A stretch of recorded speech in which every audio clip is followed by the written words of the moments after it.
Com que idade você percebeu que tinha a mediunidade? Aos 4 anos de idade, quando perdi minha mãe. E quando você perdeu a sua mãe, depois que você sentiu essa força estranha, e isso que tomou conta de você e que hoje para você é um sacerdote?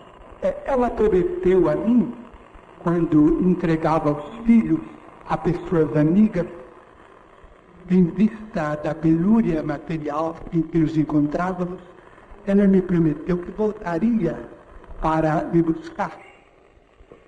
Então, eu em casa de pessoas estranhas, sofrendo muita saudade dela, orava, como minha mãe me ensinava a prece, e certa feita ela me apareceu e da minha condição de infantilidade, eu achei que tudo era muito natural.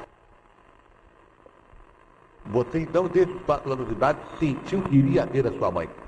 Estava vendo, conversando, e conquanto fosse uma criança muito surrada, porque ninguém acreditasse, a maioria das pessoas vai acreditar, continuo vendo da mesma forma. Depois que ela se foi? Depois que ela se foi. Você era filho de uma família pobre? Sim. E de quantos irmãos constituía essa família? Nossa família é constituída de 15 irmãos. E os 15 irmãos, só você conseguiu essa mediunidade? Outros irmãos também, com menos traço de mediunidade, porque outros assuntos chamaram meus irmãos a outros mistérios. Casaram-se, entregaram-se a outras tarefas, enquanto continuem crendo evidente nessa virtude.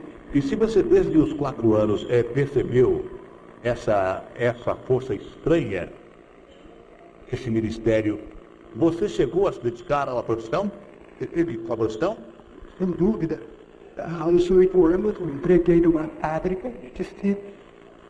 Aos 12, entreguei no CUNEP. E aos 21, entreguei no Ministério da Agricultura, onde trabalhei 30 anos. Onde você é aposentado? Aposentei-me há pouco tempo. Agora, você falou em psicografar. Quer dizer que se eu recebesse agora um espírito, eu pegaria uma caneta e, fora dos meus sentidos, através dessa luz que eu estivesse recebendo, através desse espírito, eu iria escrevendo coisas que não partiriam da minha mente, que não partiriam do meu cérebro, partiriam desse espírito. E quantas obras psicografadas você tem? Agora, os espíritos, por meu intermédio, completaram 100 livros publicados.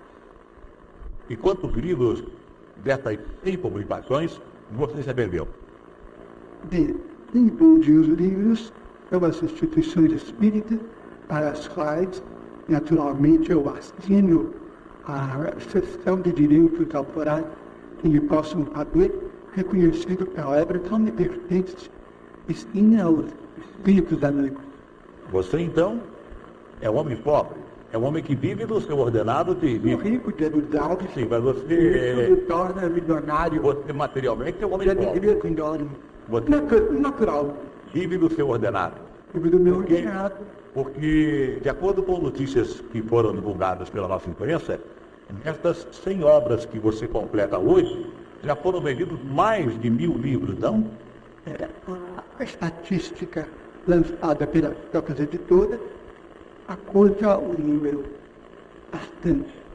Aproximadamente 2.400.000 exemplares. 2.400.000 exemplares.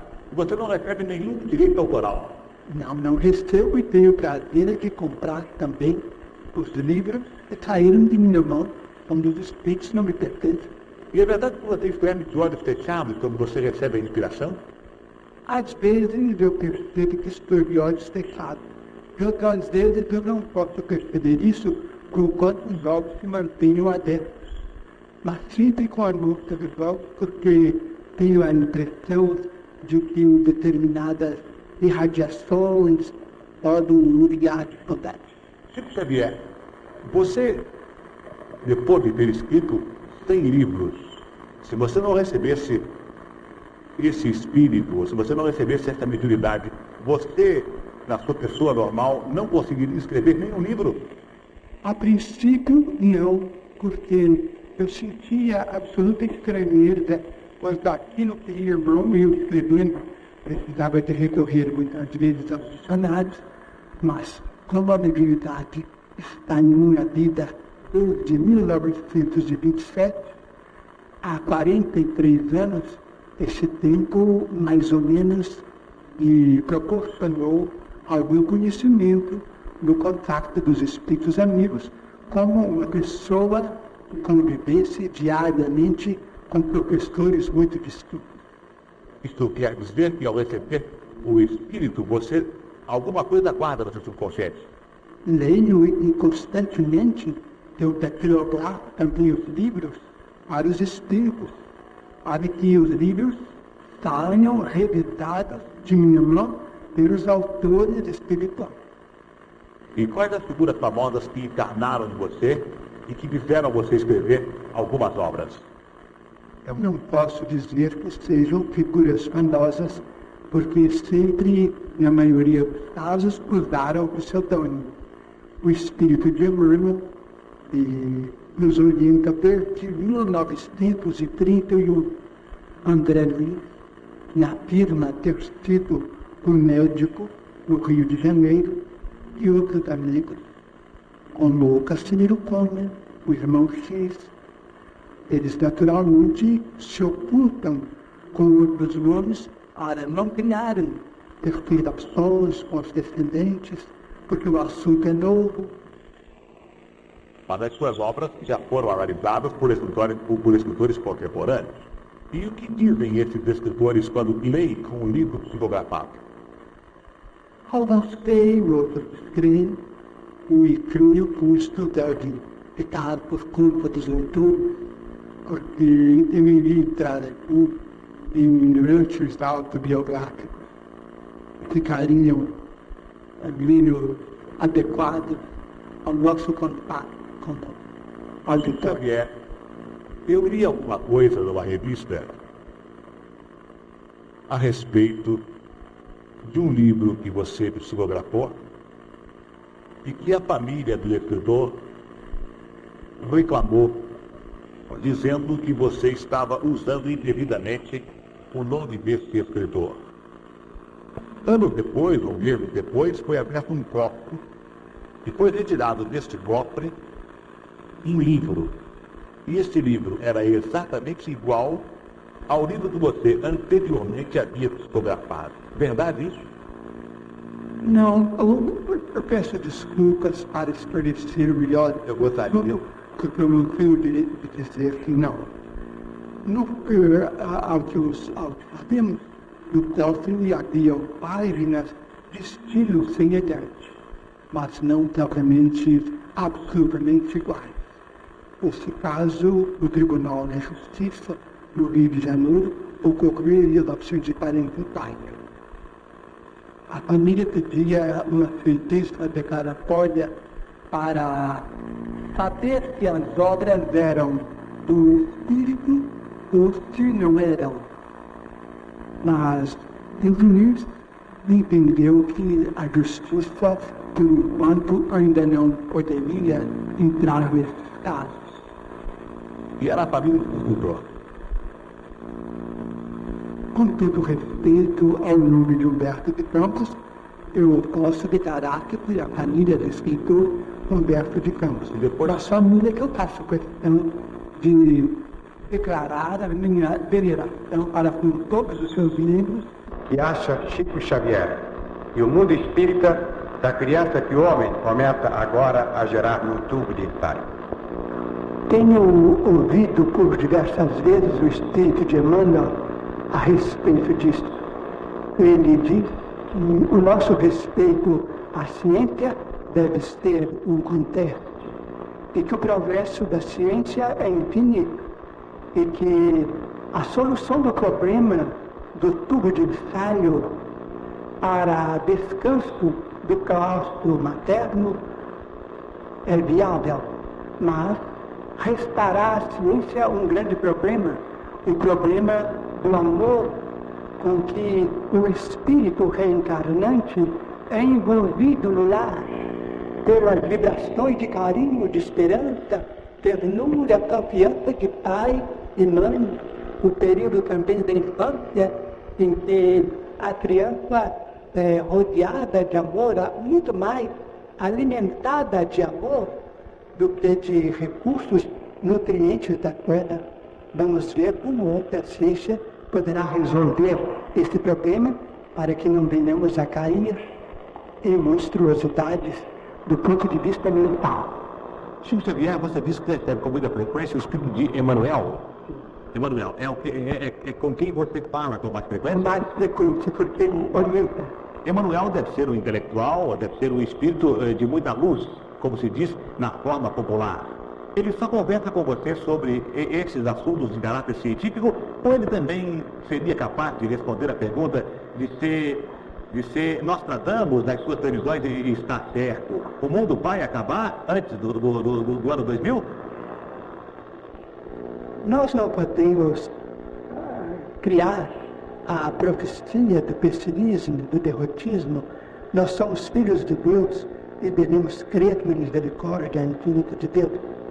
Certa feita, perguntando a Emmanuel sobre a extinção do mundo, ele me disse: mas Deus, que nos deu este mundo maravilhoso, que nós chamamos Terra, no caso de um cataclismo cósmico, nos dará outro mundo tão belo quanto este, porque Ele é nosso Pai.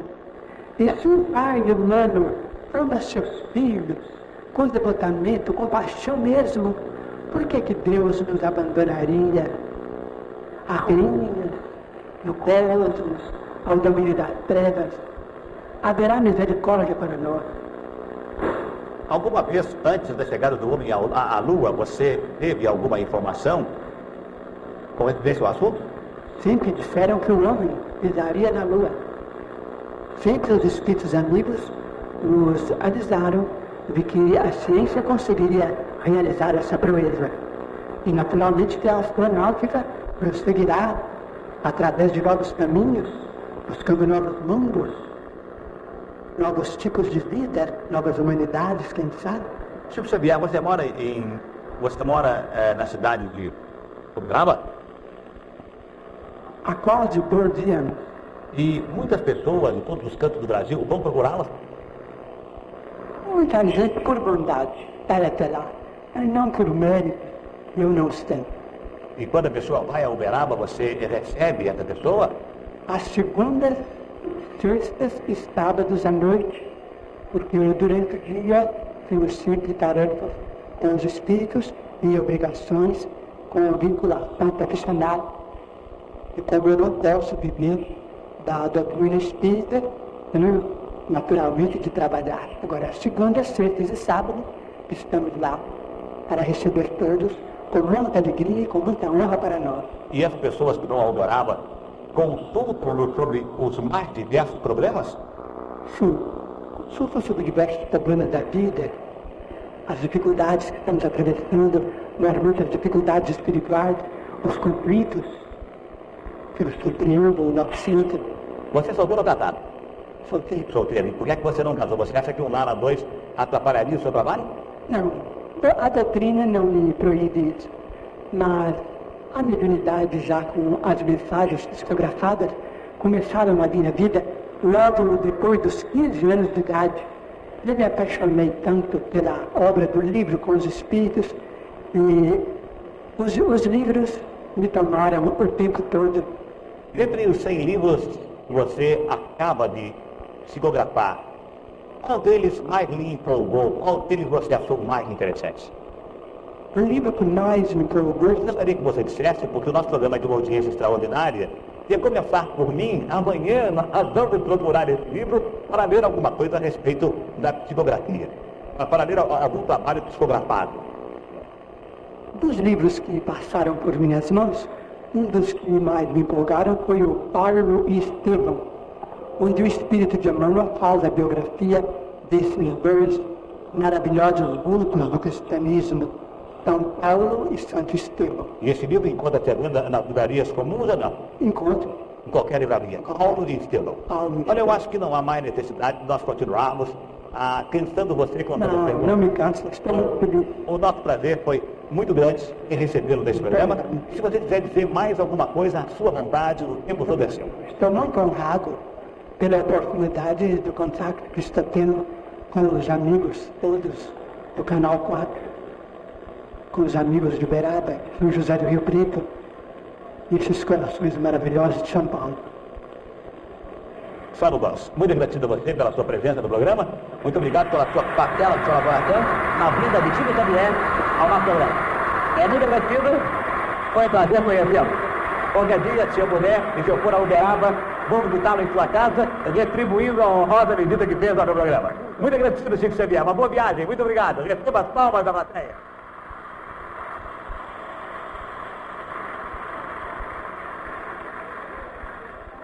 Uma curiosidade, a presença de Chico Xavier, uma curiosidade do assunto. Henrique Lobo, a sua nota. 10. Maria Helena, a sua nota. 10. Cláudia Marroda, a sua nota. 10. Edgar Franco, a sua nota. 10. 40 pontos. Senhores espectadores, 40 pontos. Recebeu a programa Silvio Santos na noite de hoje.